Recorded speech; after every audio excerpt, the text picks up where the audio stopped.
નમસ્કાર મિત્રો, આજે આપણે લેવલ 1ના ચેપ્ટર 86નો અભ્યાસ કરવાનો છે, જેમાં વાક્ય નંબર 851 થી 860 આપેલા છે. આ બધા વાક્યો અનમોલ ઇંગ્લિશ એપમાં આપેલા છે અને એમાંથી જ આપણે શીખી રહ્યા છીએ. જો તમે અનમોલ ઇંગ્લિશ એપ હજી ડાઉનલોડ ના કરી હોય તો ગૂગલ પ્લે સ્ટોર પરથી જરૂર ડાઉનલોડ કરી લેજો.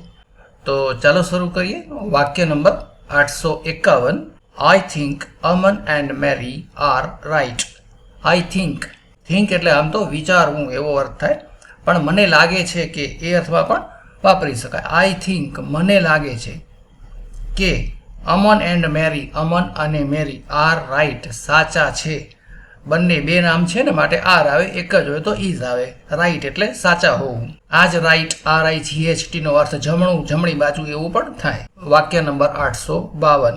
Why does Aman want to help Mary? Why એટલે શા માટે. Does Aman want to help? Want એટલે ઈચ્છવું, ઈચ્છતા હોવું.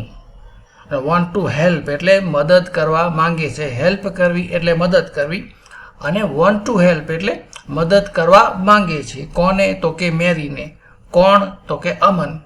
Why does Aman want to help? અમન શા માટે મદદ કરવા માંગે છે મેરીને. જો આમાં આગળ ડઝ છે એટલે કે વોન્ટમાં પાછળ એસ નથી લગાડ્યો. ડઝ ના હોય તો વોન્ટની પાછળ એસ લાગે, એટલે કે why Aman wants to help Mary એમ પણ કહી શકાય. અમન મેરીને કેમ મદદ કરવા માંગે છે અથવા શા માટે મદદ કરવા માંગે છે. વાક્ય number 853. He is not at all afraid of snakes. He is not એટલે તે નથી. પછી અફ્રેડ ઓફ એટલે ડરતા હોવું. ઓફ સ્નેક્સ, સ્નેક એટલે સાપ. અફ્રેડ ઓફ સ્નેક્સ સાપથી ડરવું. પછી આગળ નોટ છે તો સાપથી ડરતો નથી.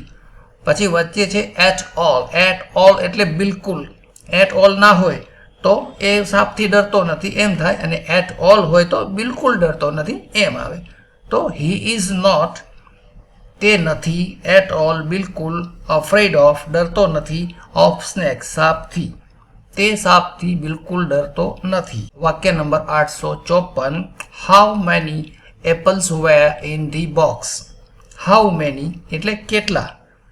નંગમાં ગણી શકાય એવી કોઈ પણ વસ્તુ હોય તો મેની આવે, અને જથ્થો દર્શાવતું હોય, સંખ્યા ગણી શકાય એમ ના હોય તો હાઉ મચ આવે. મચ એટલે જથ્થો અને મેની એટલે ગણી શકાય એવી કોઈ પણ વસ્તુ. એપલ્સ એટલે સફરજન. Where in the box. In the box એટલે બોક્સમાં, અને વેર આગળ છે એટલે હતા. બોક્સમાં હતા કેટલા સફરજન. એટલે કે how many apples were in the box. બોક્સમાં કેટલા સફરજન હતા. વાક્ય નંબર 855. Do you still want to talk to me? Still એટલે હજુ પણ. Do you તમે વોન્ટ ટુ ટોક વાત કરવા ઈચ્છો છો. વોન્ટ એટલે ઈચ્છતા હો, અને ટુ ટોક એટલે વાત કરવી. વોન્ટ ટુ ટોક એટલે વાત કરવા ઈચ્છો છો. ટુ મી એટલે મારી સાથે. Do you steel want to talk to me.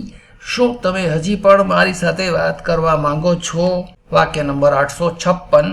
How many Chinese friend do you have. How many જો આગળ પણ આપણે જોયું, હાઉ મેની એટલે કેટલા, સંખ્યા દર્શાવે. ચાઇનીઝ ફ્રેન્ડ એટલે ચાઇનીઝ મિત્રો. ડુ યુ હેવ આમ તો તમારી પાસે છે એ અર્થમાં વપરાય, પણ તમારે છે કે તમારે કેટલા મિત્રો છે એ અર્થમાં પણ ડુ યુ હેવ વપરાય. તો how many Chinese friends do you have એટલે તમારે કેટલા ચાઇનીઝ મિત્રો છે. વાક્ય નંબર 857.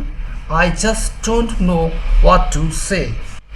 ડોન્ટ નો એટલે જાણતો નથી. ડોન્ટ એ ડુ નોટનું ટૂંકું રૂપ છે. નો એટલે જાણતા હોવું.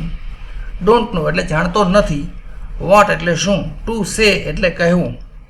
વોટ ટુ સે શું કહેવું તે હું જાણતો નથી. અને જસ્ટ લગાવેલું એટલે બિલકુલ, મને બિલકુલ ખબર નથી અથવા હું બિલકુલ જાણતો નથી કે મારે શું બોલવું કે શું કહેવું. વાક્ય number 858. Why do you want to study abroad? Abroad એટલે વિદેશમાં. ટુ સ્ટડી અબ્રોડ એટલે વિદેશમાં અભ્યાસ કરવો. વોન્ટ ટુ સ્ટડી એટલે અભ્યાસ કરવા ઈચ્છો છો કે અભ્યાસ કરવા માંગો છો. અને વાય એટલે શા માટે. વાય ડુ યુ વોન્ટ તમે ઈચ્છો છો શા માટે. ટુ સ્ટડી અબ્રોડ વિદેશમાં અભ્યાસ કરવા. શા માટે તમે વિદેશમાં અભ્યાસ કરવા માંગો છો. વાક્ય number 859. A lot has happened while you have been away. A lot એટલે ઘણું બધું.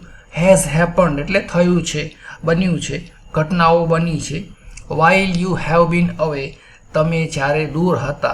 Away એટલે દૂર હોવું, have been એટલે ઘણા સમયથી કોઈ પ્રક્રિયા ચાલુ હોય અને હજુ પણ ચાલુ હોય, અને હમણાં જ પૂરી થઈ હોય અથવા હજુ ચાલુ હોય. તમે જે દરમિયાન બહાર હતા કે દૂર હતા તે દરમિયાન ઘણું બધું થયું છે. તમારી ગેરહાજરીમાં ઘણું બધું થયું છે. વાક્ય number 860. Why do I need to learn French? Why શા માટે?